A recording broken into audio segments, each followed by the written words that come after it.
Gracias, señor presidente. Con la venia de la presidencia, compañeras, compañeros legisladores. El dictamen de la Comisión de Derechos Humanos, precisamente en el cual se exhorta al titular del Ejecutivo Federal a dar cumplimiento a las medidas de satisfacción, rehabilitación y garantías de no repetición contenidas en las sentencias dictadas al Estado mexicano por la Corte Interamericana de Derechos Humanos en torno a los casos Valentina Rosendo Cantú e Inés Fernández Ortega, es favorable dentro de todos los integrantes de la comisión. Este exhorto al Ejecutivo Federal se da en razón de que precisamente el que goza de la subjetividad jurídico internacional y representa al Estado mexicano es el presidente de los Estados Unidos mexicanos y el Ejecutivo Federal.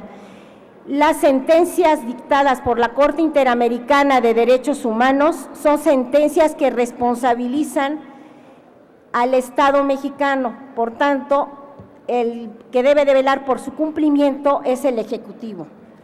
La fundamentación para precisamente hacer este exhorto lo podemos manifestar en el siguiente sentido. Se dictó la sentencia por la Corte Interamericana de Derechos Humanos el 31 de agosto del 2010. En esta sentencia, la Corte Interamericana encontró a México culpable de la violación de los derechos a la integridad personal, dignidad, la vida privada, las garantías judiciales, la protección judicial, los derechos del niño, así como de incumplir con la obligación de garantizar sin discriminación el derecho de acceso a la justicia, tanto de Valentina Rosendo Cantú como de Inés Fernández Ortega. La Corte Interamericana señaló todo un programa para dar cumplimiento a esta sentencia. Sin embargo, las negociaciones o las mesas de conversación para dar cumplimiento a la sentencia se encuentran suspendidas, y en la sentencia ordenó investigar los hechos y los principales puntos resolutivos de la sentencia no se han cumplido. Dentro de ellos están investigar los hechos en el fuero ordinario e identificar, juzgar y eventualmente sancionar a los responsables tanto de la violación sexual, así como iniciar acciones disciplinarias, administrativas o penales de acuerdo con su legislación interna a los responsables de las distintas irregularidades procesales e investigatorias.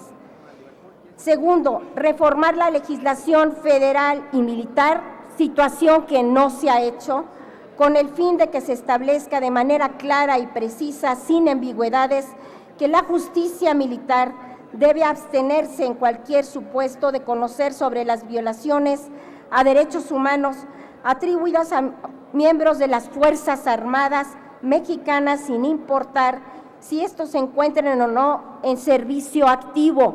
A pesar de que ya tenemos avances de la Suprema Corte de Justicia, por una última sentencia hace falta, para dar cumplimiento a esta sentencia de la Corte Interamericana, precisamente que se hagan las reformas en este tenor.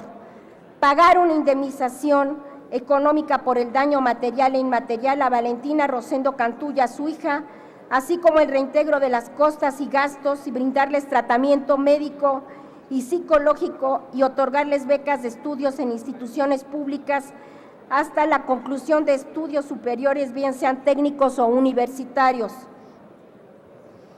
Además de realizar un acto público de reconocimiento de responsabilidad internacional por violaciones a los derechos humanos de los indígenas. Esta es otra cuestión o factor que subraya este caso, que las dos violadas son indígenas.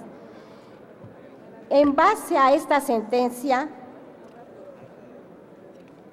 es precisamente que se hace esta solicitud de exhorto. El pasado 1 de octubre se cumplieron ya 2 años de que la Corte Interamericana notificara a las partes la sentencia en contra del Estado mexicano por las violaciones de los derechos humanos a los que me referí, de las indígenas guerrerenses. Desde entonces, a pesar de que se ha insistido en darle cumplimiento a esta sentencia, Segov se comprometió a realizar todas las acciones necesarias para ejecutar la sentencia de la Corte, sin embargo, no se ha visto muy clara su actuación para cumplir con estos compromisos. Por si fuera poco, los puntos en los que aún no se ha dado pleno cumplimiento corresponden a los aspectos medulares de la sentencia emitida por la Corte Interamericana de Derechos Humanos. En razón de esta fundamentación, se propone el acuerdo en virtud del cual se exhorta al Poder Ejecutivo Federal y en razón de que no se exime de la responsabilidad internacional al Estado mexicano hasta en tanto no cumpla en su totalidad con la sentencia de la Corte Interamericana, a que dé cumplimiento cabal a la sentencia de dicha Corte en los casos Valentina Rosendo Cantú e Inés Fernández Ortega, en razón de que la anterior administración cumplió parcialmente con los puntos resolutivos contenidos en dicha sentencia. Es cuanto, señor presidente. Muchas gracias, doña Tey Garza. Tiene usted el uso de la voz.